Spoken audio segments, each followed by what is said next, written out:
improvável quando eu ouço que mudou grandes coisas do dia 23 para cá.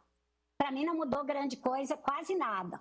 As emendas, com todo respeito, acho que eu valorizo o papel do vereador Libardi, quando vai negociar ou discutir com o prefeito, mas, assim, são emendas muito aquém da mudança que a gente precisava para aprovar essa lei. Então, é isso. Nós, tanto eu, como a vereadora Estela, como o vereador Lucas, podemos fazer mais voto num outro bairro, mas nós estamos preocupados com a cidade e não só o presente, com o futuro. Não adianta ter empreendedorismo, construções, obras, se não tiver vida. E é de vida que se está falando, porque a água é uma das questões prioritárias para ter vida no planeta Terra. Então não vamos fazer discursinho que uma mudança aqui, uma mudança ali, ou a minha comunidade.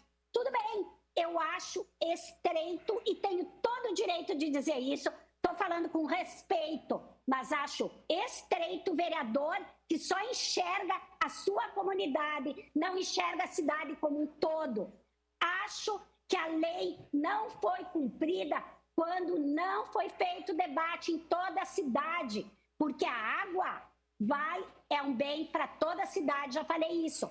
Quem comprou lá na Bacia do Samuara 20 segundos, vereadora. Um valor tal, ele sabia que não podia construir. Agora é muito fácil valorizar sua terra 5, 6 vezes mais através de uma lei. Ele sabia disso. Então, os grandes empresários, empreendedores do Samuara, inclusive, sabiam disso. Talvez fizeram exatamente para isso, para investir e depois quererem suas terras valorizadas. É inadmissível esse debate acontecendo aqui. Com certeza eu tenho orgulho da bancada do PT votar contra esta lei, porque nós somos a favor da vida.